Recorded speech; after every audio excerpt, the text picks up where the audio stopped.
Good morning. हम invertebrates के circulatory system की बात कर रहे थे। इसके प्रीवियस लेक्चर में हमने सर्कुलेशन या सर्कुलेटरी सिस्टम के बारे में जनरल इंट्रोडक्शन उसका पढ़ा था। आज हम कुछ इन्वर्टिब्रेट्स में, लोअर इन्वर्टिब्रेट्स में किस प्रकार से ये सर्कुलेटरी सिस्टम कार्य करता है या सर्कुलेशन किस प्रकार से होता है उसके बारे में बात करेंगे। सबसे पहले हम प्रोटोजोआ से शुरू करते हैं। जो फाइलम प्रोटोजोआ होता है ये यूनिसेल्युलर एनिमल्स इसके अंदर पाए जाते हैं और इसके अंदर क्योंकि इसमें प्रॉपर एक सर्कुलेटरी सिस्टम नहीं पाया जाता है तो इसमें एक प्रोसेस होती है जिसे साइक्लोसिस कहते हैं। तो इसमें जो सर्कुलेशन की प्रोसेस है, सर्कुलेटरी सिस्टम है, उसके अंतर्गत क्या होता है कि जीव द्रव्य एक निश्चित पथ पर निरंतर घूमता रहता है। ये जो प्रक्रिया होती है यानी कि जीव द्रव्य भ्रमण की जो प्रोसेस होती है इसे साइक्लोसिस कहते हैं। साइक्लोसिस में क्या होता है, केंद्रक के चारों ओर कोशिका द्रव्य चक्कर लगाता रहता है और इस प्रकार से ये प्रोसेस जो होती है वो कंटिन्यूस चलती रहती है। तो कंटिन्यूस चलने वाली ये प्रोसेस अमीबा जैसे एक कोशिकीय जंतुओं में इसमें क्या होता है, ये एक अक्ष की दिशा में होती है तो इसे एक्सियल मूवमेंट कहते हैं। इस प्रकार से जीव द्रव्य भ्रमण की ये जो प्रोसेस है या ये जो चक्र है इसे प्रवाह गति भी कहा जाता है।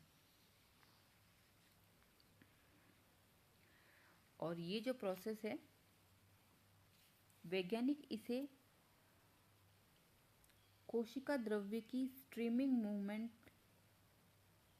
भी कहते हैं। तो इस प्रकार से एक प्रोसेस है साइक्लोसिस जिसे कि सर्कुलेशन के समकक्ष माना गया है और अमीबा में ये एक्सियल मूवमेंट कहलाता है। In amoeba this movement occurs along it's longitudinal axis, so it is called the axial movement.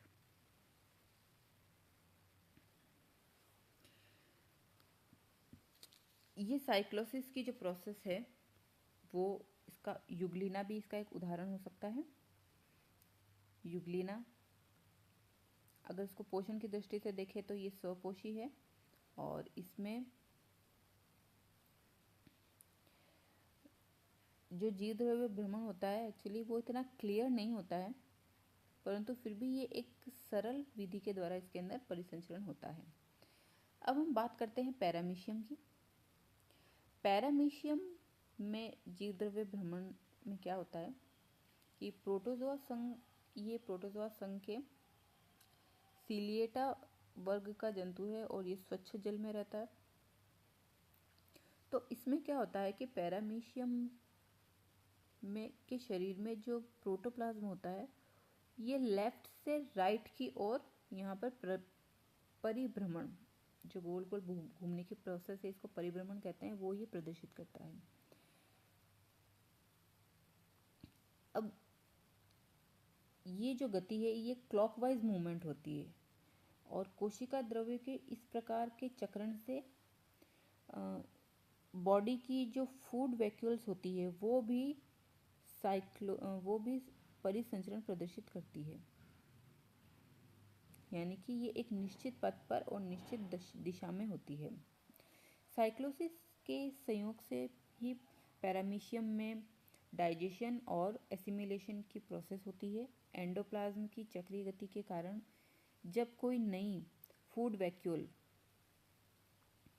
या कोशिका ग्रसनी से जब ये निर्मित होती है तो तुरंत ही कोशिका द्रव्य में आगे की ओर बढ़ जाती है और जो नई फूड वैक्यूल होती है वो इसकी कोशिका ग्रसनी यानी कि साइटोपाइस से बनना प्रारंभ हो जाती है और इस प्रकार ये जो फूड वैक्यूल्स होती है वो साइक्लोसिस के अंतर्गत ये चक्राकार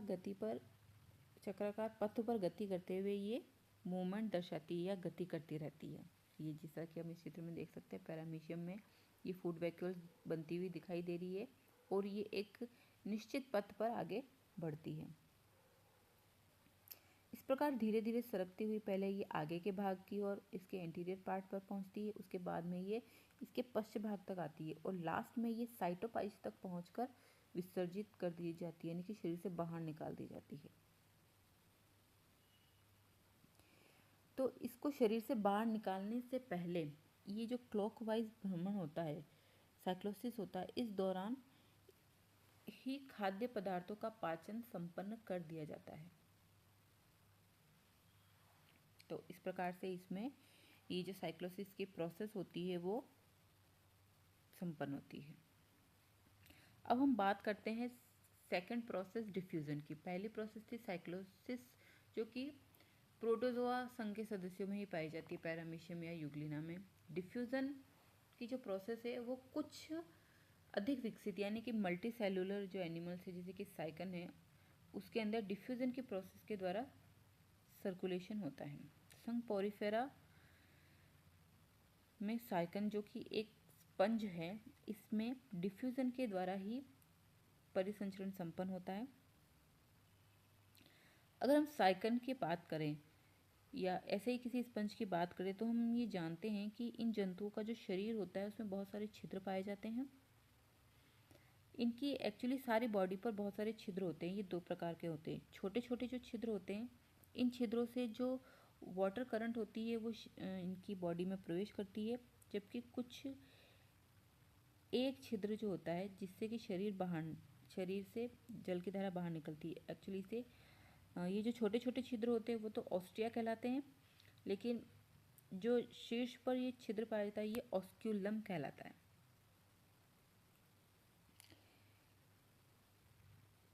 जब वाटर करंट जंतु के शरीर में परिभ्रमण करके जंतु के समस्त जो जीवन के आवश्यक जुड़ी हुई जो चीज़ें होती हैं उनको वो शरीर में पहुंचा देती है, यानी कि वाटर करंट के द्वारा शरीर में प्रवेश भी कर लेती है और शरीर से बाहर भी निकाल देती है। और इसके लिए इसमें एक विशिष्ट तंत्र पाया जाता है जिसे कि हम कैनाल सिस्टम कहते हैं। इसमें ये परिभ्रमण होता है। Water currents, nutrients, oxygen and foreign reproduction are brought inside the body while the unwanted food and waste and excretory products जो हैं and the developing fetus are brought out of the body. Water circulating through the canal system establish a suitable coordination between the cells of the whole body and acts as a medium for the exchange of material and gases between the cells and water stream. इस प्रकार से इसके शरीर में जल की धारा के द्वारा ऑक्सीजन, पोषक पदार्थ, नरयुग्मक यानी कि जो शुक्राणु आदि पहुंचते हैं, और जो अनुपयोगी पदार्थ होते हैं या अनडाइजेस्टेड फूड होता है वो पाचन के पश्चात बाहर कर दिया जाता है।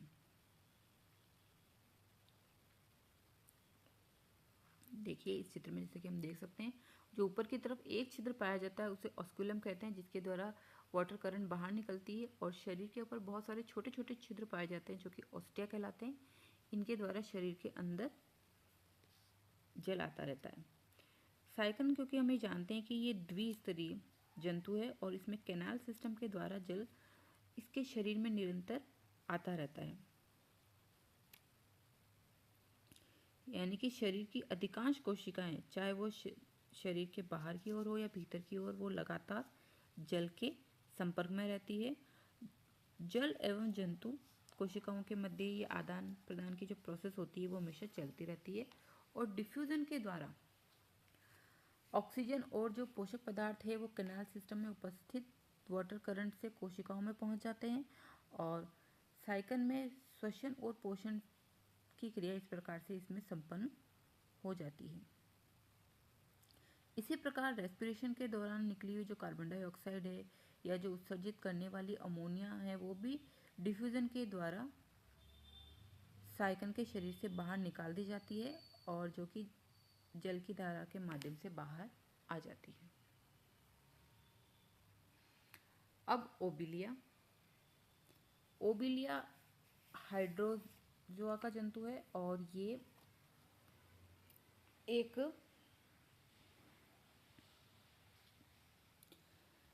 द्विरूपी कॉलोनी यानी कि द्विरूपी में रहता है, जिसमें कि बहुत सारी शाखाएं निकली हुई रहती है।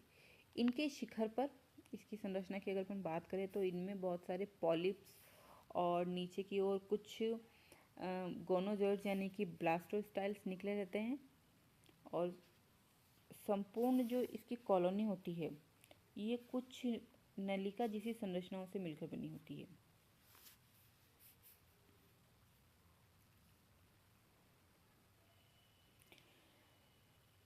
इनमें जो ये गोनोजोइड्स होते हैं या ब्लास्टोस्टाइल्स है, इनमें असेक्सुअल रिप्रोडक्शन के द्वारा कुछ मेडुसा निर्मित करते हैं और मेडुसा जो होते हैं वो सेक्सुअल विधि से रिप्रोडक्शन करते हैं।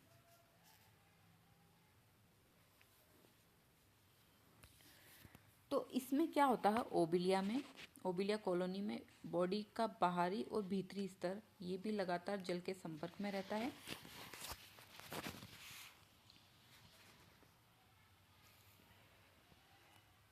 और इसमें भी जब ये जल के संपर्क में रहता है तो इसमें जल के द्वारा ही रेस्पिरेशन के लिए ऑक्सीजन और पोषक पदार्थ जो होते हैं वो कॉलोनी को प्राप्त होते रहते हैं और इसी प्रकार से जो एक्सक्रीटरी प्रोडक्ट है जैसे कि अमोनिया, कार्बन डाइऑक्साइड है, वो भी जल के माध्यम से ही शरीर के बाहर निकाल दिए जाते हैं और ये जो समस्त क्रियाएं होती है ये डिफ्यूज़न के द्वारा संपन्न होती हैं।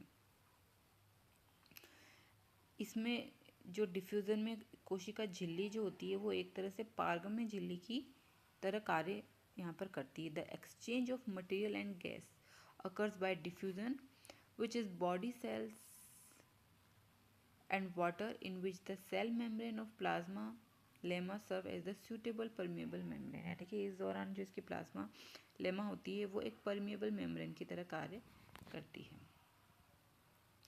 तो इस प्रकार आज हमने कुछ लोअर इन्वर्टिब्रेट्स में सर्कुलेशन को पढ़ा।